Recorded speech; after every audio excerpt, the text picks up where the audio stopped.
نعوذ به من شرور أنفسنا وسيئات أعمالنا. من يهد الله فهو المهتد، ومن يضلل فلن تجد له وليا مرشدا. وأشهد أن لا إله إلا الله وحده لا شريك له، أرسل سيدنا محمدا رحمة للعالمين وهاديا لعباده أجمعين.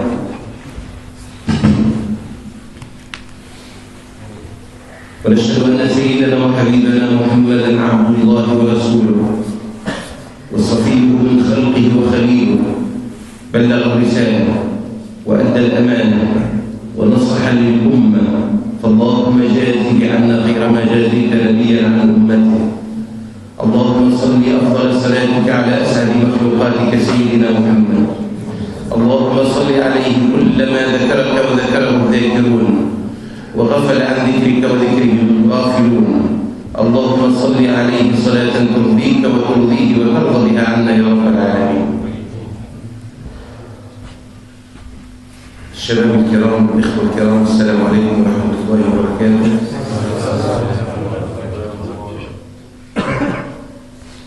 سيدنا جعفر الصادق رضي الله تعالى عنه كان كثير التبسم، ولكن كان إذا ذكر النبي صلى الله عليه وسلم اصفر لونه واعتراه ما يعتريه. وكان سيدنا عبد الله بن مسعود رضي الله عنه يحدث عنه أحد التابعين قال: اختلفت إليه سنة على جلوسه ومجالسه، فلم أسمعه يوما يقول قال رسول الله صلى الله عليه وسلم، حتى جرى يوما على لسانه قال رسول الله صلى الله عليه وسلم، فتغير لونه، لأن الحديث عن رسول الله صلى الله عليه وآله وسلم الحديث عنه خطير. الحديث عنه نسأل الله عز وجل أن يوفقنا فيه وأن يوفقنا لما ابتلينا فيه. الحديث عن النبي صلى الله عليه وسلم فيه ابتلاء. الغلطة أو الكلمة في غير محلها مع النبي صلى الله عليه وسلم قد تردي بصاحبها المهالك وتدخله موارد السوء. نسأل الله عز وجل أن يحمينا. كلام عن سيدنا النبي صلى الله عليه وسلم خطير. الله عز وجل يحدث عن نبيه صلى الله عليه وسلم وعن بعثة نبيه صلى الله عليه وسلم، ويلخص بعثته في قوله سبحانه: وما أرسلناك إلا رحمة للعالمين. هو رسول الله صلى الله عليه وسلم رحمة للعالمين. هو رحمة من كل شيء على هذه الأرض وفوق الأرض وتحت الأرض. هو صلى الله عليه وسلم رحمة للجمادات ورحمة للمخلوقات، رحمة للإنسان كل إنسان، سواء كان مؤمنا أو كافرا أو ما بينهما وأخطر منهما من النفاق. صلوات ربي وسلامه عليه رحمة للعالمين.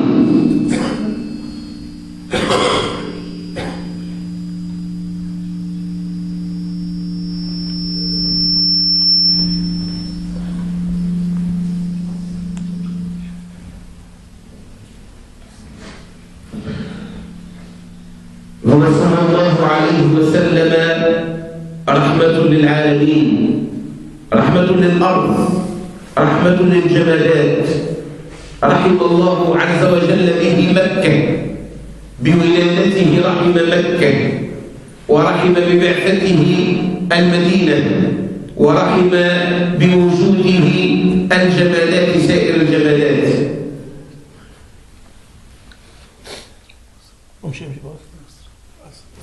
رحم بولادته مكة، فإذا بها تأمل بمولده صلى الله عليه وسلم ما كان يتهددها من إقبال أبرهة لهدم الكعبة الشريفة. وتعرفون ما يلحق من هدم الكعبة واحتلال مكة من الأسر والسبي، لأن هذه الحادثة وقعت قبل مولد النبي صلى الله عليه وسلم ب50 يوما. يعني كان النبي صلى الله عليه وسلم نورا في رحم أمه، فلو تمكن أبرهة من هذا من السيطرة على مكة ومن هدم الكعبة لأخذ أهلها أسارى، ولكانت سيدة العالمين سيدتنا آمنة عليها السلام في ضمن السبي، ولو ولد رسول الله صلى الله عليه وسلم وهو في الأسر وهوان الأسر. ولكن الله عز وجل أراد لمكة أن تأمن بمولده صلى الله عليه وسلم وبوجوده نورا في رحم أمه، أمنها شر أبرهة، فوقع له ما وقع مما تعرفونه وتتلونه. أرسل عليهم طيرا أبابيل ترميهم بحجارة من سجيل فجعلهم كعصف مأكول. أمنت مكة برسول الله صلى الله عليه وسلم، فهو رحمة لمكة، هو رحمة صلى الله عليه وسلم للمدينة. مهاجره لما هاجر إلى المدينة كانت المدينة أرض ماذا؟ أرض وباء.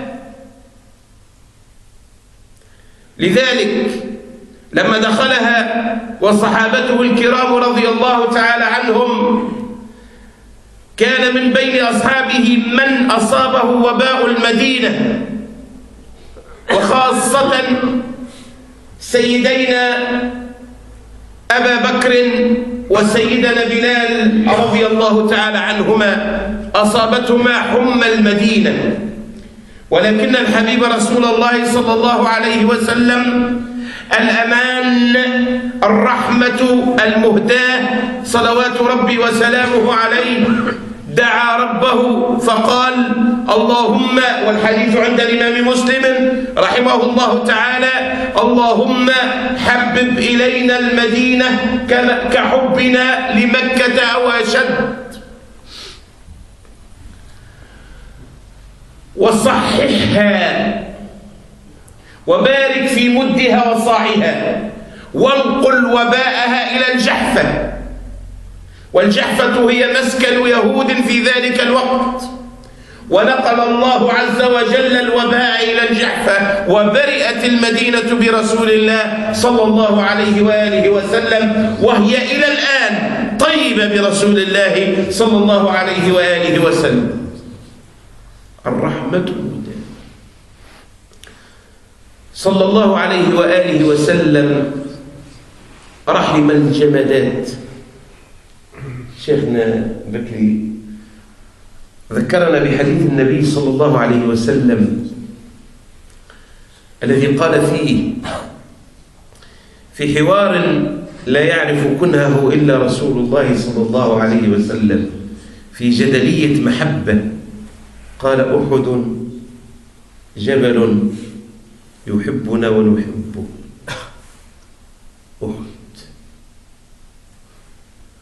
أحد عند رسول الله صلى الله عليه وسلم لو أخذنا بالظاهر موطن مشقة وموطن ألم لرسول الله. أحد جرت فيه أو عليه وتلطخت أو تضمخت، لا أقول تلطخت بل تضمخت، يعني تعطرت صخراته بأطيب دم حمزة ابن عبد المطلب عمه. ومصعب بن عمير سفيره، فكيف يكون جبل أحد جبل نحبه ويحبنا؟ رسول الله صلى الله عليه وسلم رفع لأحد مكانا حتى لا يتشائم منه الناس ولا يتشائم منه المسلمون. فأما أماكن أخرى في بلاد الإسلام اليوم هي بلاد لطم ولطخ. أنتم بتعرفوا؟ لكن أحد جبل نحبه ويحبنا. يتذكر على جنباته رسول الله صلى الله عليه وسلم دم شريف، عم شريف، 70 من أصحابه الأشراف. جبل يحبنا ونحبه. مكان نجي أن نحن المكان هذا ما حش ندوروا به، يذكرنا بالألم، يذكرنا بالدم، ويذكرنا بفراق الأحبة. لكن سيدنا رسول الله صلى الله عليه وآله وسلم وهو أشرف من أحد وأشرف من الأرض جميعا، سيدنا رسول الله صلى الله عليه وسلم رحم أحد. تعرف أنه أجل من الجبل وأجل من أحد وأجل من الكعبة صلوات ربي وسلامه عليه. سيدنا موسى عليه السلام وهو واقف على جبل الطور قال ربي أرني أنظر إليك، قال لن تراني يا موسى، أنت مقوماتك البشرية لا تمكنك من الرؤية، لن تراني ولكن انظر إلى الجبل فإن استقر مكانه فسوف تراني. الطور جبل مبارك، فلما تجلى ربه للجبل جعله دكا وخر موسى صعقا. موسى أفضل من الجبل، وسيدنا رسول الله صلى الله عليه وآله وسلم أفضل من الجبل وأفضل من الكعبة وأفضل من الأرض جميعها وأفضل الخلائق على البسيطة من يوم خلق الله الأرض إلى يوم القيامة. رسول الله صلى الله عليه وسلم رحمة مهداه صلوات ربي وسلامه عليه. قص عليكم القرآن وقص علينا ربنا جل وعلا في آيات القرآن ما حاق بالأمم قبل مجيء رسول الله صلى الله عليه وآله وسلم. قبل مجيء الرسول صلى الله عليه وسلم أغرق أقوام وخسفت الأرض بأقوام وأصابت الصيحة أقوام، كلا أخذنا بذنبه. عامل الله عز وجل الأقوام السابقين لرسول الله بعدله، وعامل قوم رسول الله بفضله، عملهم بالفضل. لذلك جاء الجاهل أبو جهل وهو يتحدى قال اللهم إن كان هذا هو الحق من عندك فأمطر علينا حجارة من السماء أو ائتنا بعذاب أليم. جاهل يتحدى، ولكن الله عز وجل لم يأته بالعذاب،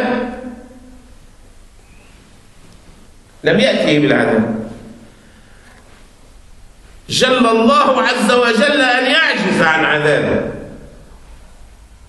ولكنه منع عنه العذاب وعن من آذوا رسول الله صلى الله عليه وآله وسلم لعلة ذكرها في تمام الآية: وما كان الله ليعذبهم وأنت فيهم.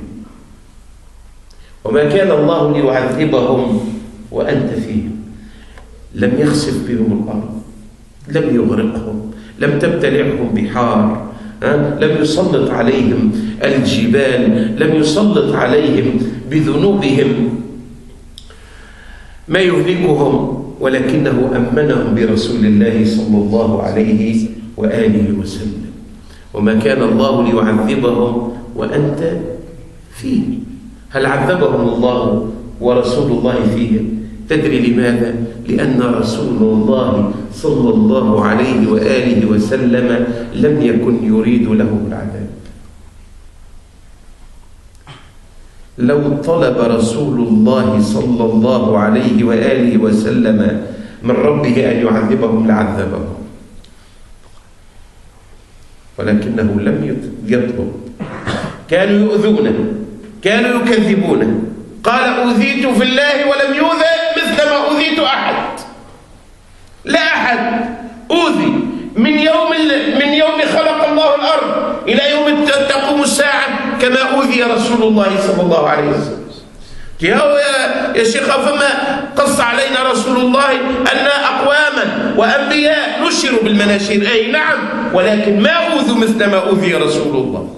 تعرف أقسى شيء على الرجل الصادق أن تتهمه بالكذب، واتهموا النبي بالكذب، اتهموه بالسحر، اتهموه بشتى الألوان، بالمجنون. ولكن الله عز وجل كان يرد، كان يدفع عنه. وما صاحبكم بمجنون. قالوا إن هذا إلا سحر يؤثر، ساحر. أوذي صلى الله عليه وسلم، أوذي في بدنه، أوذي في أهله، أوذي في وطنه، أخرج من دياره. وإذ يمكر بك الذين كفروا ليخرجوك أو يثبتوك أو يقتلوك. شفت الألوان المكر التي تعرض إليها رسول الله. ولكن هل شهد التاريخ أنه دعا عليهم؟ ما شهد التاريخ أنه دعا عليهم. جاءه أحد أصحابه، والرواية عند الإمام مسلم رحمه الله، جاءه أحد أصحابه قال يا رسول الله ادعوا على هؤلاء، ادعوا لهم، أكثروا علينا وآذونا. ماذا قال النبي صلى الله عليه وسلم؟ قال إني لم أبعث لعانا بل بعثت رحمة. المن على من رحمة؟ على أولئك الذين يؤذونه.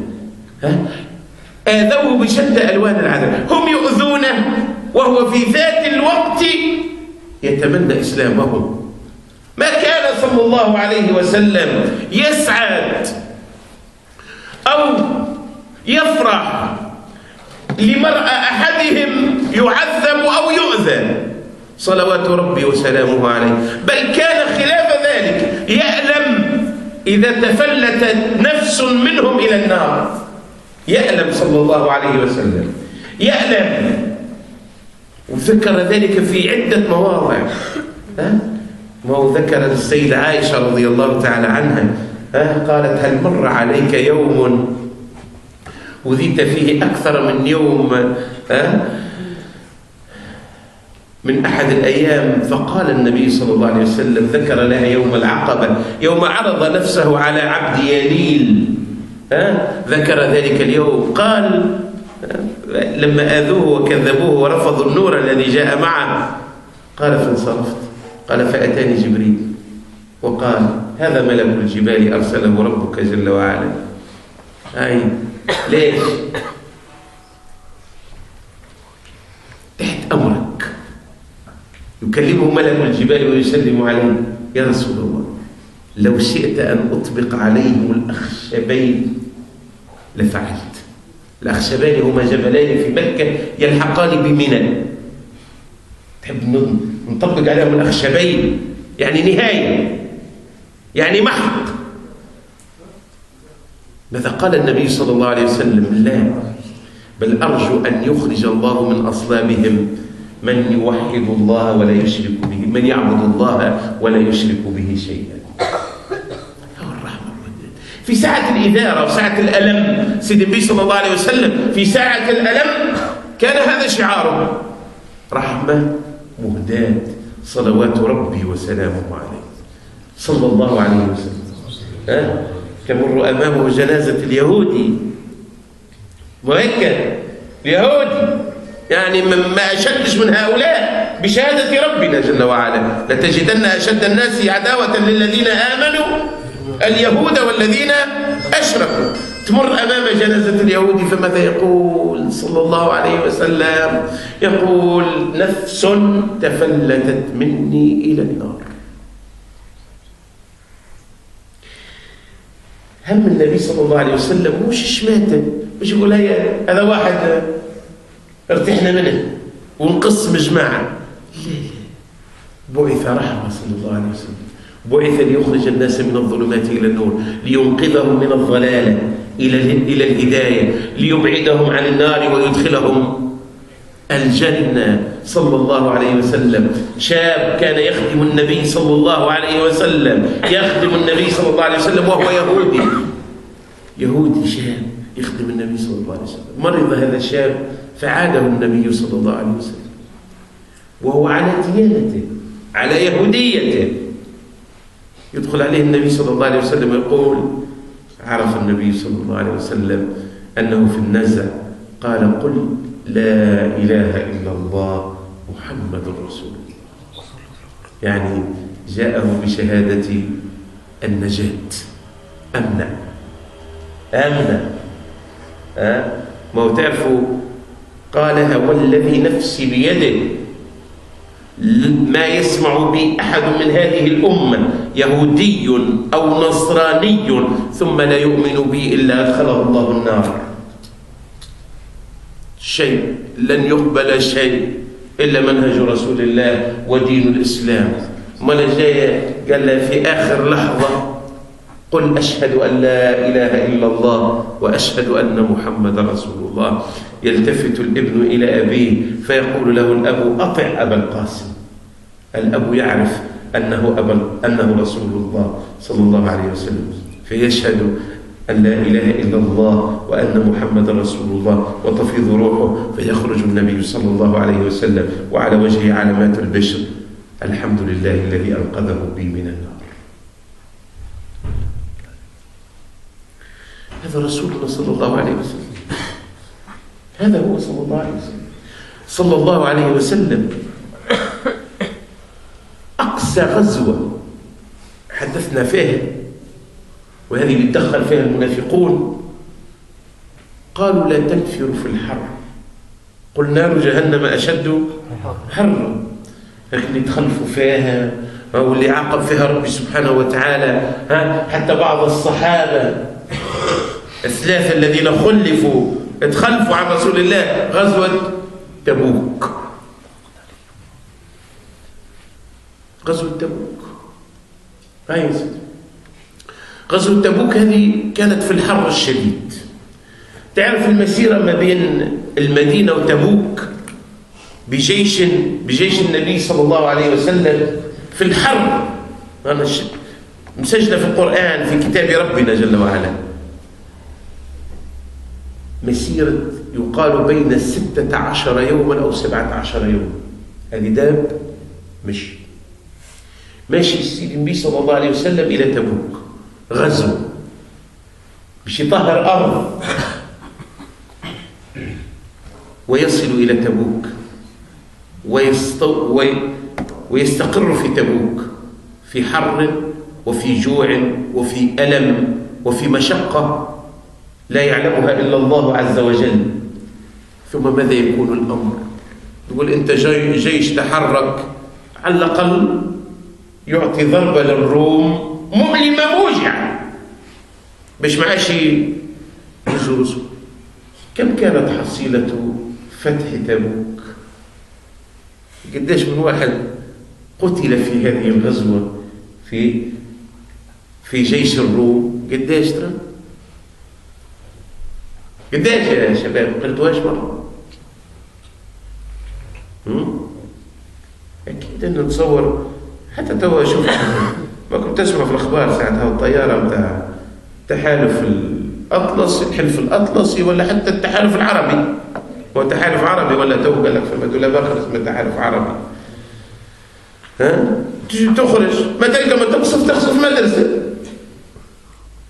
ما هيك تقصف ملجأ، تقصف حتى شو اسمه مجلس عزاء، وبعدين يقولوا والله غلطنا شو. المهم راح عملنا حاجة. النبي صلى الله عليه وسلم يتحرك في جيش إلى تبوك ويعود منه منتصرا بعد أن قتل واحد. هذا الذي خرج للمسلمين يبارزهم أكيدر. ولا منهج رسول الله ومنهج دم؟ منهج دم صلى الله عليه وسلم؟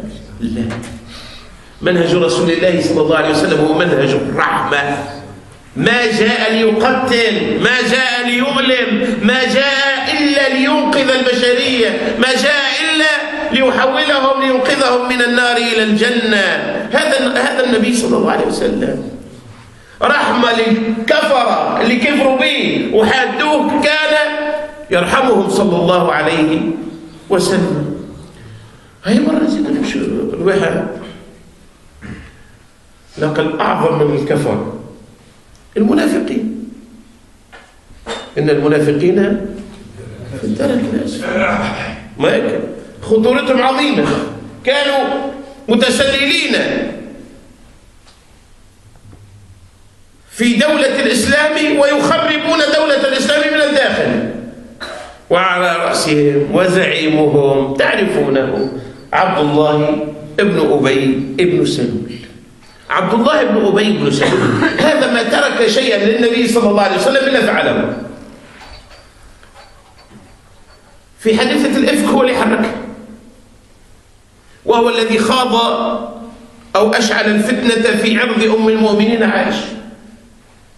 هذا الذي قال لا تنفق على من عند رسول الله حتى ينفضوا. هذا الذي قال وهم يعودون من غزوة بني المصطلق لئن رجعنا إلى المدينة ليخرجن الأعز منها الأذل. يعني قال كلمة خايبة ياسر واختير ياسر، قال أطعم كلبك يأكلك. يعني هذا احنا عملنا عليهم زي وكلناهم على المهاجرين فإذا بهم يسيطروا عليهم. سمع ابنه المقالة، ابنه عبد الله بن عبد الله بن أبي. هذا يشهد علماء التاريخ أنه كان من أبر الناس بوالده، كان علامة بر في الوالد حتى على ما هو عليه. جاء إلى النبي صلى الله عليه وسلم فقال يا رسول الله أخبرت أنك تريد قتل عبد الله بن أبي فلو طلبت ذلك وأردت ذلك أتيتك برأسه، فمرني فآتك برأسه. أنا نقول فإني يا رسول الله لا أطيق أن يقتله غيري، فأرى قاتل أبي يمشي أمامي فأقتل مسلما بكافر فأدخل النار. فهمت؟ هذا عبد الله بن عبد الله بن أبي، هذا وقف في غزوة بني المصطلق في باب المدينة وأوقف أباه خارج المدينة. الناس كل دخلت إلا باباه، على شاد الباب وما خلص باباه يدخل.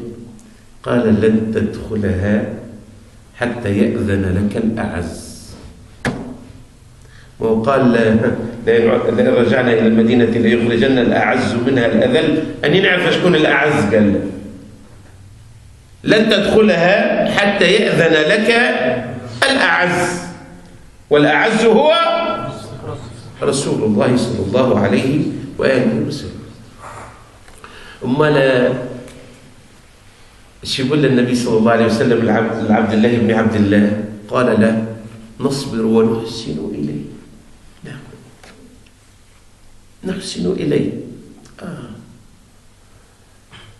عبد الله بن أبي بن سلول هذا اللي النبي صلى الله عليه وسلم يعرف مدى عدائه للإسلام ولرسول الإسلام وللمسلمين، لما توفي ما عملش النبي صلى الله عليه وسلم سهرات وأفراح وشماريخ في المدينة فرحا بموته. لا، هذا لما مات جاء ابنه عبد الله بن عبد الله بن أبي إلى النبي صلى الله عليه وسلم. وهذه عاد مش تعرف أنت، اعرف نبيك كما أقول لك. جاء وطلب منه شيئين، والرواية عند الإمام البخاري رحمه الله. لولا طلب منه قميصا للنبي صلى الله عليه وسلم. ليش؟ ليكفن فيه عبد الله بن أبي. وتعرف أنت أن سادتنا الصحابة رضوان الله تعالى عليهم كانوا يتبركون بكل شيء عند سيدنا رسول الله صلوات ربي وسلامه عليه. لباسه يتبركون به. تعرف أنت البردة الأصلية عند من شلون أعطاها النبي صلى الله عليه وسلم؟ ولا البردة الأصلية أعطاها إلى كعب بن زهير. سيد النبي صلى الله عليه وسلم خلع بردته الشريفة وألبسها إلى كعب بن زهير. وقت اللي جاء قال لا، وقد توعده النبي صلى الله عليه وسلم. جاء إلى النبي صلى الله عليه وسلم وقال أمامه كلاما حتى بلغ: نبئت أن رسول الله أوعدني والعفو عند رسول الله مأمول. إن الرسول لسيف يستضاء به مهند من سيوف الله مسلول. هنا خلع النبي صلى الله عليه وسلم بردته الشريفة وألبسها إلى كعب ابن زهير. هذه البردة إيش وقع فيها البردة هذه؟ كان سيدنا معاوية رضي الله تعالى عنه يطلب من كعب أن يبيعه البردة بتاع النبي صلى الله عليه وسلم ويعرض عليه فيها 10,000 درهم. خذ تقول احنا بلغتنا 10 ملايين واعطيني البردة. ولكن سيدنا كعب ما كان ليسلم في هذه البردة. فلما توفي سيدنا كعب رضي الله عنه اشتراها سيدنا معاوية، مش سيد، اشتراها سيدنا معاوية من ورثته ب20,000 درهم. رجال عرفوا ما معنى آثار النبي صلى الله عليه وسلم. يا رجل كانوا يفعلون أكثر من ذلك. وأنت تعرف ما رواه عروة بن مسعود مفاوض قريش، ما هيك ولا لا؟ قال: وفدت على الملوك، وفدت على كسرى، وفدت على قيصر، إن رأيت ملكا يعظمه أصحابه مثل ما يعظم أصحاب محمد محمدا. وسمعوني لأن العبارة محمد عبارته خاطر اللهم لا تجري على لساني إلا ذكر السيادة لرسول الله. لما ساعات تجي كلمة اسم نص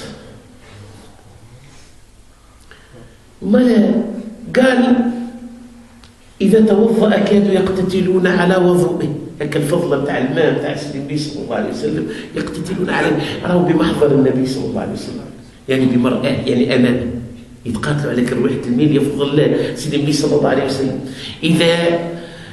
إذا أمرهم ابتدروا أمره. أنا هو اللي ينفذ الأمر الأول، أنا هو اللي يسبك. إذا تنخم نخامة لا تقع على الأرض إلا وقد امتدت إليها أكفهم فدلموا بها وجوههم وأيديهم تبركا بأثار النبي صلى الله عليه وسلم. أم سليم يقيل عندها النبي صلى الله عليه وسلم أم أنس بن مالك، فماذا تفعل؟ قال يحكي لنا سيدنا أنس قال: فوجدت أمي رأيتها تسلت العرق من رسول الله. والرواية عند الإمام مسلم رحمه الله قال تسلت العرق من جبين رسول الله صلى الله عليه وسلم وتضعه في قارورة. استفاق النبي صلى الله عليه وسلم ماذا تفعلين يا أم سليم؟ قالت يا رسول الله عرقك نجعله في طيبنا وهو من أطيب الطيب. يا رجل كانوا صلى الله عليه وسلم. شو بقول لك عبد الله بن الزبير شو عمل له؟ انت بتعرف مو هيك ولا؟ عبد الله بن الزبير شو عمل؟ احتجم النبي صلى الله عليه وسلم قال يا غلام خذ هذا الماء هذا الدم واهرقه في مكان لا يراك فيه احد. روح ورجع. قال يا رسول الله وضعته في مكان لا يطلع عليه احد.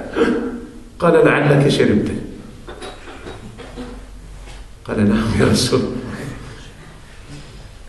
قال ويل لهم منك وويل لك منهم. القوة اللي عنده سيدنا عبد الله بن الزبير هذيك من دم الحبيب رسول الله. نرجع عود على بدء. سيدنا عبد الله بن أبي جاء يطلب من النبي صلى الله عليه وسلم شيئين. طلب الشيء الأول قال أعطني قميصك أكفن فيه عبد الله بن أبي لعل الله عز وجل أن يخفف عنه ويرحمه. وهيك ولا لا؟ والثاني طلب منه أن يصلي عليه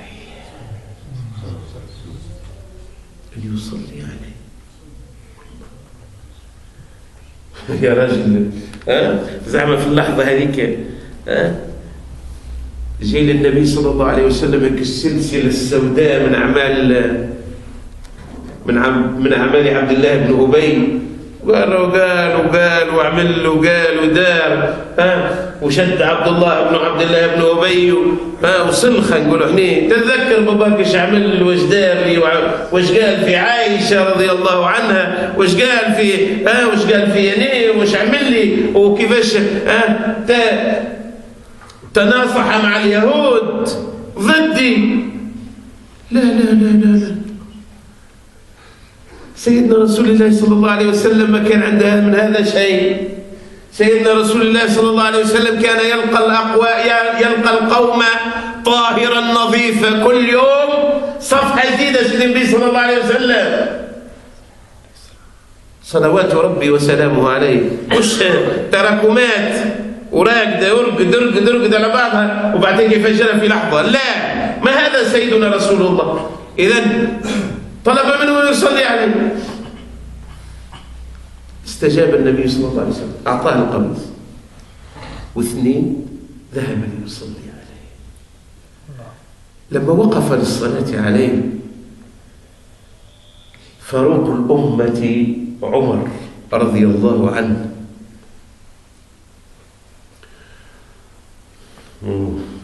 شديد ويحسب مش زي حسابنا احنا اشهر ولكن احنا اما هو ذكر النبي صلى الله عليه وسلم. تقدم الى النبي صلى الله عليه وسلم واخذ النبي صلى الله عليه وسلم بجذبه وقال يا رسول الله تصلي علي وقد فعل كذا وكذا وكذا، حتى في الحديث 4 مرات كذا. تعرف علاش ولا؟ لكثرة أعماله السيئة. مش كذا وكذا مرتين، هذا تاني يقول كذا وكذا، أما هذا اذكر له 4 مرات متتالية، يعني من شدة أو لكثرة أعماله السيئة مع رسول الله صلى الله عليه وسلم. صلي عليه وقد فعل كذا وكذا وكذا. ماذا قال النبي صلى الله عليه وسلم؟ أخر عني يا عمر.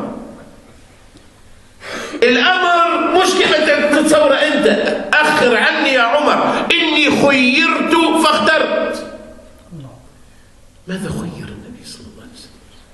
قال خيرت فاخترت. استغفر لهم أو لا تستغفر لهم. إن تستغفر لهم 70 مرة فلن يغفر الله لهم. يا عمر والله الذي لا إله إلا هو لو أعلم أني إذا استغفرت إليه استغفرت له أكثر من 70 مرة يغفر الله له لفعلت. ربي قال 70 مرة، قال لو كان نعرف أني كان نزيد على 70 يغفر له ربي سبحانه وتعالى لزدت. وصلى عليه رسول الله صلى الله عليه وسلم. ثم أنزل الحق جل وعلا: ولا تصلي على أحد منهم مات أبدا ولا تقوم على قبره. هنا انتهى النبي صلى الله عليه وسلم عن الصلاة على المنافقين. وكان سيدنا عمر رضي الله تعالى عنه وعند برشا شهايد في القرآن يقول رسول الله صلى الله عليه وسلم: لقد كان في من قبلكم محدثون. تعرفش معنى محدثون؟ محدثون يعني يتكلمون فينزل القرآن يصدقون، ينزل الوحي من ربي سبحانه وتعالى يصدقه. وإن كان في أمتي فهو عمر بن الخطاب. قداش مرة في القرآن يصدق ربي سبحانه وتعالى سيدنا عمر الفاروق رضي الله تعالى عنه. هذا رسول الله صلى الله عليه وسلم، هذا الرحمة المهداة. رحم الله عز وجل به الكفر، رحم الله عز وجل به المنافقين العتاة الأشداء على الإسلام. هيا سيدي، إن كانت هذه رحمته صلى الله عليه وسلم بهؤلاء، إن كانت رحمته بالجمادات، إن كانت رحمته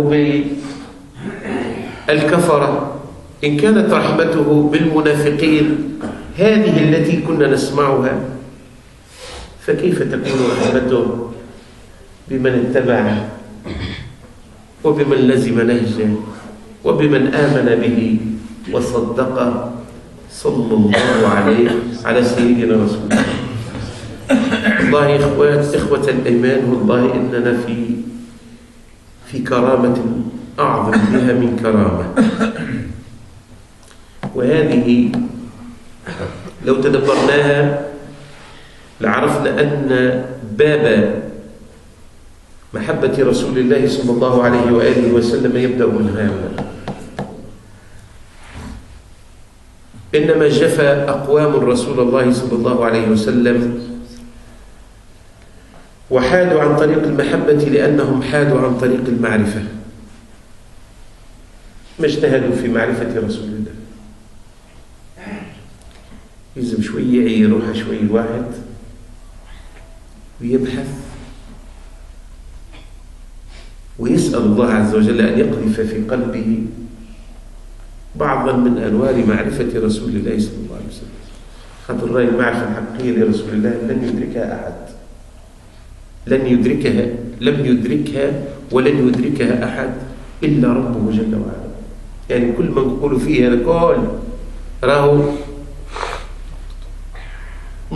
نطف ونتف. وشوف قطرات ان شاء الله تكون قطرات. رسول الله صلى الله عليه وسلم رحيم، قالها ربنا جل وعلا في كتابه: لقد جاءكم رسول من أنفسكم عزيز عليه ما عنتم حريص عليكم بالمؤمنين رؤوف رحيم. بالمؤمنين رؤوف رحيم. صلوات ربي وسلامه عليه. كان يألم لما يعانيه أصحابه رضوان الله تعالى عليهم أجمعين. كان يألم وقت اللي يرى واحد منهم يعذب أو يؤذى، كان يتألم رسول الله صلى الله عليه وسلم. صبرا آل ياسر فإن موعدكم الجنة. قال لهم هنيك راوا هذه الدنيا الذي أنتم فيه الآن. قال خويا بكري، قال محبة رسول الله صلى الله عليه وسلم قرينة بالابتلاء، ولكن هؤلاء كان الابتلاء عندهم بردا وسلاما. كانوا يشيخوا، كانوا ما هوش حاسين بالابتلاء. أحباب رسول الله صلى الله عليه وسلم لا يحسونه. تعرفوا هم يأذوا فيهم ومسلطين عليهم الابتلاءات وهم يتفرهدوا شيخين يضحكوا. وهيك ولا ما تعرف خبيب بن عدي وهو مصلوب في مكة على راسه، وجاء أبو سفيان يا خبيب، يقال على خبيب ويقال على زيد بن الدثنة رضي الله تعالى عنهما. جاء أبو سفيان يا خبيب أتود أن يكون محمد مكانك نضرب عنقه وإنك لسالم في أهلك. وهيك هاو أذى هاو ألم هاو مشقة، لكن كان في وضع غير الوضع هذاك بالكل، كان يحس بلذة لا يعرفها أحد. كان يقول والله الذي لا إله إلا هو ما أود أن محمدا في مكانه الذي هو فيه الآن تصيبه شوكة يشاكها وإني لفي أهلي سالما. أنشأها أحدهم في كلمات ذهبية رائعة، قال أسرت قريش مسلما في غزوة فمضى بلا وجل إلى السياف، قالوا له هل يرضيك أنك سالم ولك النبي فدا من الإتلاف؟ قال كلا لا سلمت من الردى ويصاب أنف محمد برعاف. يودي شيخات، يودي بلال رضي الله تعالى عن بلال وهو في ساعات النسى زوج تواه كرباه، يقول له هو وفرحتاه غدا ألقى الأحبة محمد وصحبه. شيخات. اللهم صل على المصطفى بديع الجلال وبحر الوفاء، صلاة تدوم وتبلغ إليه بعد الليالي وطول الزمان، وصل عليه كما ينبغي الصادق محمد عليه السلام. إلهي سألناك بالمصطفى أعطي عذرنا يا مقيل العذاب، ويوم القيامة لا تخزنا ولا تحرم الجسم من نبينا. اللهم صل على الحبيب وحب ذكره على القلب غير، ويا ربي لا تقطع منا نصير بجاه محمد عليه السلام. اللهم صل وسلم وبارك على سيدنا محمد. رسول الله صلى الله عليه وسلم رحمة مهداة للمؤمنين. النبي أولى بالمؤمنين من أنفسهم. النبي أولى بالمؤمنين من أنفسهم صلى الله عليه وسلم. يودي ماذا تريد أنت لنفسك؟ اعلم أن رسول الله صلى الله عليه وسلم يريد لك خيرا مما تريد لنفسك. أمك تحبك وتعز عليك وتعطف عليك، رسول الله صلى الله عليه وسلم أشد عطفا عليك وعليك، مش كان على الصحابة اللي عاشوا معاه وأكرمهم الله عز وجل بصحبته، لأن النبي صلى الله عليه وسلم مطلع على الحال معنا في كل مكان، معنا صلى الله عليه وسلم يسمع أخبارنا وتعرض عليه أعمالنا. يريد لنا الخير ولا يريد لنا المشقة والعنت صلى الله عليه وسلم. حتى في جانب العبادات صلى الله عليه وسلم كان رحيما بالأمة. رأوا حتى واحد ما ينجم يطاول عبادة النبي صلى الله عليه وسلم، حتى أولئك الذين أتوا إلى بيوت النبي يسألون عن عبادته فتقالوها. قال واحد هذه عبادة النبي صلى الله عليه وسلم، والله لن يستطيع أحد أن يعبد الله كما يعبده رسول الله. كان يقوم الليل حتى تتفطر قدمه. تروي فيها السيدة عائشة رضي الله تعالى عنها. هذا أسرار بيوت النبي صلى الله عليه وسلم. وهيك صلى الله عليه وسلم لم يجمع الناس على صلاة قيام رمضان شفقة عليهم. أما وقت اللي صار في الأمة فتور كان لزاما أن نجتمع. قديش من حديث النبي صلى الله عليه وسلم: لولا أن أشق على أمتي. كان لا يحب لنا المشقة صلى الله عليه وسلم. وانظر إلى مواطن التيسير في سنة النبي صلى الله عليه وسلم تعرف. إذن النبي صلى الله عليه وسلم رحمة مهداة للأمة، رحمة مهداة لأصحابه، رحمة مهداة رأوا لأصحابه عامة أصحابه. تقرأ كيف كان صلى الله عليه وسلم يتعامل مع الصحابة. ترى العجب.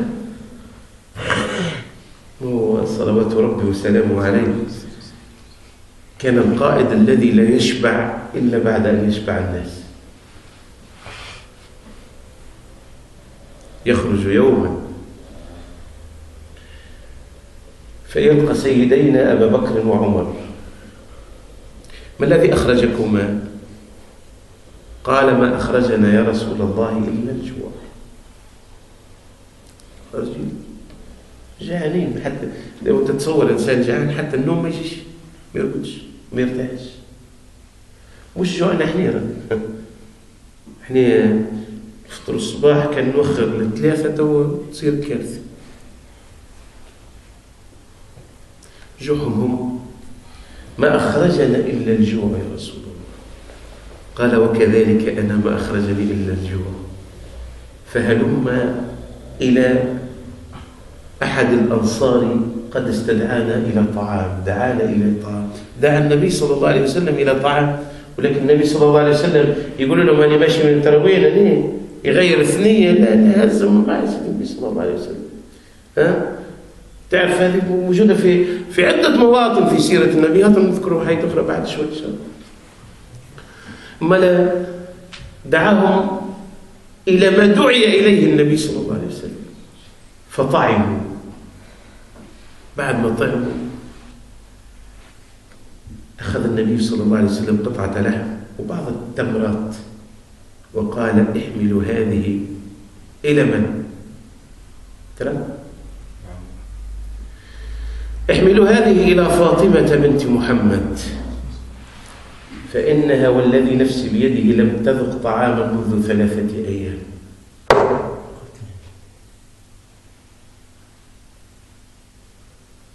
بمن فكر النبي صلى الله عليه وسلم؟ الصحابة قبل، اللي حضروا قبل، وبعدين تجي فاطمة. ريتش معناها بيت النبوة. ريت وقت اللي تقول لك يمر علينا الشهر والشهرين وال3 أشهر ولا توقد في بيت النبي نار. ريت أنه صلى الله عليه وسلم الرحمة المهداة بألم وبمشقة. اليوم نجيني ولي شبعان ولا أعرف قدر النبي صلى الله عليه وسلم. أجب الله حياء منه صلى الله عليه وسلم. والله شبعانين وببركته هو صلى الله عليه وسلم شبعان. باقي الكلب نحن والله شيء. هو صلى الله عليه وسلم في حفر الخندق وقت اللي كان رابط الحجرين على بطنه الشريف، وكان الصحابة رضوان الله تعالى عليهم يربطون الحجر على بطونهم، دعاهم سيدنا جابر عليه السلام رضي الله تعالى عنه. سيدنا جابر بن عبد الله دعا النبي صلى الله عليه وسلم إلى طعام. إيش عنده سيدنا جابر؟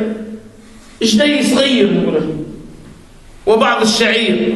دعا إليه النبي صلى الله عليه وسلم. إيش تدعي النبي؟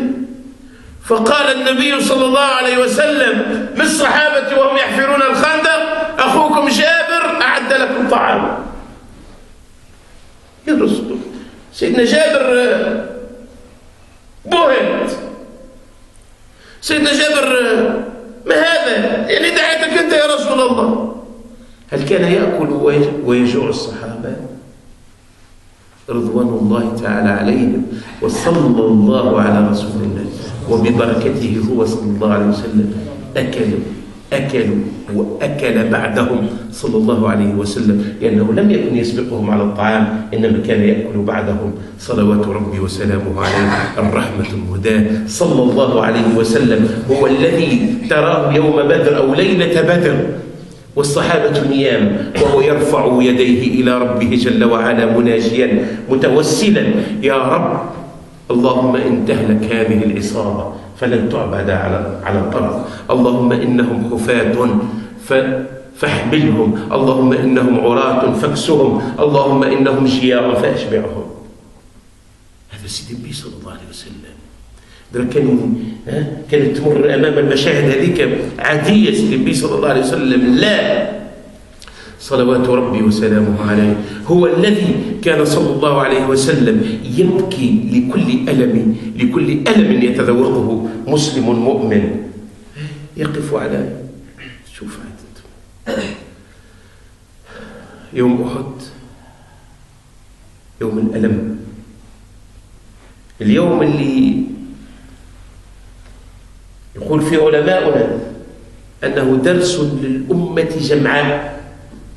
لو انتصر المسلمون يوم أحد لحطمت قاعدة. لما خالف المسلمون رسول الله صلى الله عليه وسلم حل محل. فليحذر الذين يخالفون عن أمره أن تصيبهم فتنة. يبعد كل شيء. هو درس، ما هيش هزيمة. لم يهزم المسلمون ولا في عهد النبي صلى الله عليه وسلم، ما هزموا، إنما هي دروس. حتى لليوم فما دروس لليوم. لو تعلقت همم المسلمين بنهج رسول الله صلى الله عليه وسلم لن تحل الهزيمة، ما تخافش. أما راهو السادة العظام الأشداء هذوك ما تحركوا وما انتصروا إلا وقت اللي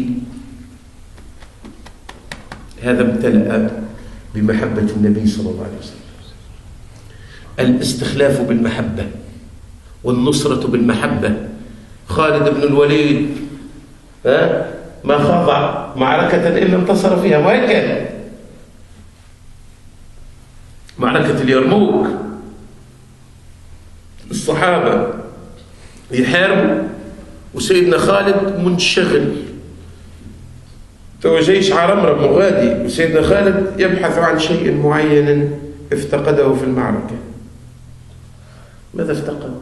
السيف؟ لا، افتقد شيئا لا يعرف حقيقته إلا خالد بن الوليد. ماذا افتقدت يا قائد الجيش؟ افتقد قلنسوة حاطها فوق راسه. ما سر القلنسوة؟ فيها شعرات من شعر النبي صلى الله عليه وسلم. قال: ما دخلت معركة بهذه القلنسوة إلا رزقني الله عز وجل بها النصر. هذا إذا امتلأ القلب محبة لله عز وجل ولرسوله صلى الله عليه وسلم هنالك يأتي النصر. تو بعتالي تو يخرج ربي سبحانه وتعالى في الأمة هذه. قال راهو نهار اللي باش يحملوا اللواء وباش يحققوا النصر راهم ما همش لا هم هالحكماء ولا هم هالمفكرين اللي فسدوا الدنيا الكل هذه. مفكر يجيب لك نظرية شنو ماذا أنتج الفكر والتفكير الإسلامي اللي يسموا فيه تفكير إسلامي، وهو تفكير إضلالي إغوائي. اليوم ينتج لنا ناس أنكروا السنة، ينتج لنا ناس تسمع فيه ما يسمى قرآني والآخر يسمي في روحه إباحي وعلماني. يسار إسلامي. إيش إيه؟ إسلامي إسلام منهج محمد صلى الله عليه وسلم. اللعب لا. ماذا أنتج الفكر الرهيب؟ اكتب وعراك ليل نهار وتسمع فيها ولا حول ولا قوة إلا بالله. امتلأت أمة الإسلام اليوم بكتب وكتب وكتب. كتاب يرد على كتاب وكتاب يرد على كتاب، وما تقدمت أمة الإسلام قيد أنملة ولا حول ولا قوة إلا بالله. بينما الله عز وجل حدد أسباب الاستخلاف فقال سبحانه: يا أيها الذين آمنوا من يرتد منكم عن دينه كمل فسوف يأتي الله بقوم هكهم سطر في الميكان يحبهم ويحبونه، يحبهم ويحبونه. ما فيش هذا، ما هوش القوم اللي باش يحملوا المنهج، ما هوش القوم اللي باش يحملوا الدين، وما هوش القوم اللي باش ينصرهم ربي سبحانه وتعالى بهذا الدين. إذن رسول الله صلى الله عليه وسلم يألم صلى الله عليه وسلم لكل ألم مسلم، صلوات ربي وسلامه